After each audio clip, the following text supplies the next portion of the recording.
Daniel Balavoine, né le 5 février 52 dans la ville d'Alençon.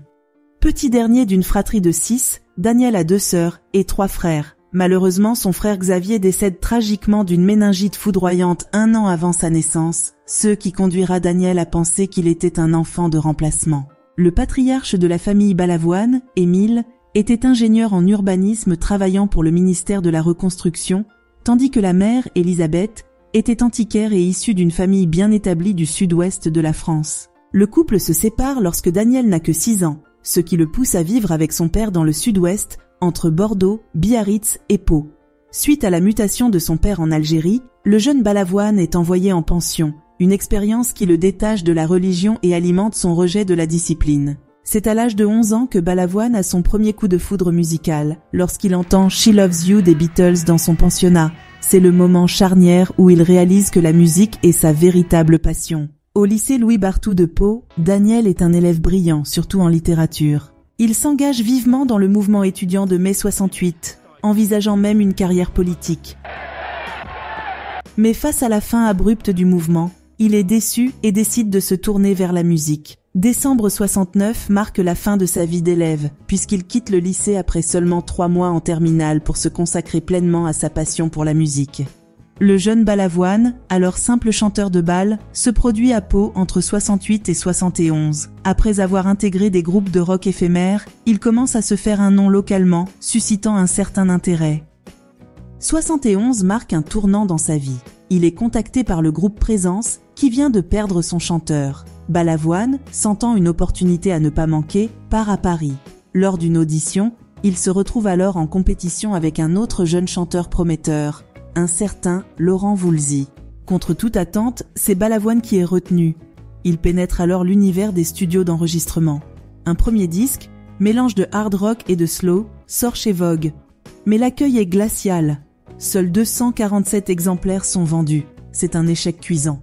Pourtant, malgré ce revers, Présence continue de se produire à travers la France. En 72, une nouvelle opportunité se présente lorsque le groupe signe chez Warner. Mais, dans un retournement de situation inattendu, Balavoine quitte le groupe. À la même période, il rencontre Dominique, une charmante Polonaise qu'il épouse malgré les réticences de la mère de Daniel. En effet, Daniel croit fermement au mariage. Il désire que la femme qu'il aime porte son nom de famille. Cependant, des désaccords s'installent rapidement au sein du couple. Dominique désapprouve les ambitions musicales de son mari. Elle souhaite une plus grande sécurité financière. Pour la contenter, Daniel accepte un emploi de vendeur dans un magasin de disques. Mais Daniel est malheureux, il dépérit à vue d'œil. De dispute en dispute, le divorce devient inévitable. Daniel ne se remariera jamais. Au même moment, Michel Berger et Luc Plamondon sont en train de concocter une œuvre révolutionnaire, un opéra rock, Starmania. Alors que la distribution est presque bouclée, une question persiste. Qui jouera Johnny Roquefort, le rôle principal ? Un soir, alors qu'il est devant la télé avec sa femme, la charmante France Gall, Michel tombe sur une performance de Daniel Balavoine interprétant Lady Marlène. Toi, tu t'endors de l'autre côté. C'est le coup de foudre artistique. Avec sa voix unique, son timbre frais et sa gamme vocale à couper le souffle, Balavoine les laisse sans voix. Le lendemain, Michel ne peut s'empêcher de partager sa découverte avec Luc Plamondon. Mais Luc, toujours difficile à convaincre, a du mal à visualiser Balavoine dans le rôle du loupard de banlieue, critiquant son visage trop rond et craignant qu'il ne prenne du poids. De plus, le producteur de Starmania, Roland Hubert, a un autre candidat en tête, le légendaire Johnny Hallyday.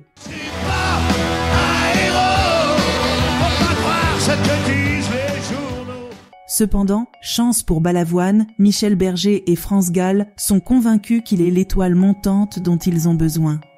Finalement, Plamondon accepte de donner une chance à Balavoine, mais avec un avertissement, il n'aura qu'un seul essai. Après des années de lutte, Daniel Balavoine sait que c'est l'opportunité de sa vie et donne tout pour décrocher le rôle de Johnny Roquefort. Il se présente à l'audition habillé d'un blouson de cuir noir, le livre de la bande à Bader sous le bras, prêt à tout pour être de l'aventure. Et c'est un pari réussi. Balavoine est embarqué dans la grande épopée de Starmania, chantant aux côtés de France Gall, Diane Dufresne et Fabienne Thibault sur la scène du Palais des Congrès. En octobre 78, l'album Starmania sort et plusieurs chansons deviennent rapidement des tubes. Daniel Balavoine chante des titres comme « Quand on arrive en ville »,« Quand on arrive en ville, Banlieue Nord » Johnny Roquefort. et SOS d'un terrien en détresse. L'album est la 7e meilleure vente française de tous les temps. Au même moment, Daniel Balavoine enregistre son 3e album, Le Chanteur, qui sort quelques semaines avant Starmania. La chanson principale, Le Chanteur, connaît un succès énorme et se vend à plus d'1 million d'exemplaires. Ces succès presque simultanés font de Daniel Balavoine une véritable star. En 1980 sort l'album Un autre monde, rempli de tubes qui deviendront des classiques du répertoire de Balavoine tels que Je ne suis pas un héros ou La vie ne m'apprend rien. Mais si Daniel Balavoine est devenu l'un des chanteurs les plus aimés du public dans les années 80, c'est autant grâce à sa voix inimitable qu'à sa forte personnalité et à son engagement. En témoigne son accrochage avec l'ex-président François Mitterrand. Le 19 mars 80, Daniel Balavoine participe au journal de 13h sur Antenne 2. Ce jour-là, l'émission accueille François Mitterrand, en campagne pour l'élection présidentielle. L'interview de Mitterrand dure longtemps, et le chanteur se rend compte qu'il n'aura pas le temps de parler de ce qui lui importe, la situation précaire des jeunes en France. Limité. Ça fait 3 quarts d'heure que je suis là et que je m'ennuie à entendre des bêtises. Alors maintenant, si je peux rien dire avant la fin de l'émission, en venant dans votre formation, non, j'aurai pas le temps, je le sais déjà que j'ai pas le temps, j'ai juste le temps de me mettre en colère. Est-ce que vous voulez commencer maintenant ? Non, c'est le système de l'information française qui fait comme ça. J'aurai le temps, 1 minute, de m'énerver, juste de m'énerver, de paraître pour un petit merdeux, un petit jeune de plus qui fout la pagaille partout. Je préfère m'en aller tout de suite. Si j'avais su Balavoine, alors âgé de 28 ans, critique le système médiatique, les élites et les marchands de sommeil. Ce moment inattendu renforce l'image de rebelle de Balavoine. Au cours de l'élection présidentielle, Balavoine apporte son soutien à la campagne provocatrice de Coluche. Il faut dire que les deux hommes partagent le même regard sur le monde politique de leur temps, mais aussi un véritable engagement auprès des plus démunis. À l'automne 83, Balavoine se transforme en chroniqueur radio pour quelques semaines sur une radio parisienne. Au cours d'une émission, il lance l'idée d'une banque alimentaire mondiale qui redistribuerait aux populations les plus démunies les invendus des pays riches. L'idée provoque moquerie et quolibets, à l'exception d'une personne, Coluche. 2 ans plus tard, l'humoriste lance son fameux appel à la générosité qui devient l'acte fondateur des Restos du Cœur. Balavoine est un des premiers à répondre à l'appel, au point d'être nommé premier parrain de l'association. C'est au cours d'une manifestation sur l'esplanade de la Défense que Daniel Balavoine croise le regard de Corinne Barquessat. Elle va changer sa vie à tout jamais. Elle a la peau mate, une chevelure brune envoûtante. Le chanteur français tombe immédiatement sous le charme de cette jeune femme juive marocaine. Ils tombent tous deux très amoureux, deviennent inséparables et s'extraient de la vie médiatique parisienne pour vivre leur idylle à l'abri des regards. Leur union se concrétise par l'arrivée d'un bébé, un petit garçon que le couple prénomme Jérémy. Pour cette femme qu'il aime tant, il écrira l'année suivante l'Aziza, sans doute son titre le plus connu. Cela veut dire « chérie » en arabe. La chanson retrace leur rencontre. Cette période de sa vie est identifiée comme l'une des plus créatrices de sa carrière. Le 14 janvier 86, 2 jours après avoir sauvé la vie de la pilote Catherine Cali lors du Paris-Dakar, et 1 semaine après avoir aidé à l'installation de panneaux solaires dans un village africain, Daniel Balavoine prend place à bord d'un hélicoptère avec lequel il n'est pas supposé voyager. En effet, il embarque à la dernière minute, pressé par le mauvais temps et le jour qui décline.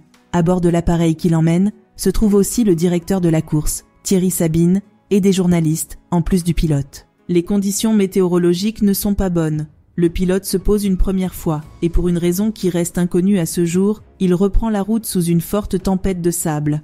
Un terrible accident se produit alors. L'hélicoptère s'est écrasé à quelques kilomètres seulement de sa destination. Aucun survivant n'est retrouvé.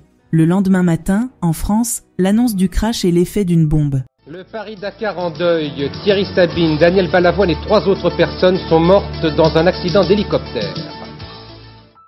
Anne laisse un vide. Les hommages se multiplient. Ses chansons tournent en boucle à la télé et à la radio. Sa dépouille est rapatriée en région parisienne. Au funérarium de Nanterre, pendant plusieurs jours, son public vient le saluer une dernière fois. Le 20 janvier, ses obsèques sont célébrées à Biarritz, où il repose désormais au cimetière de Rankine.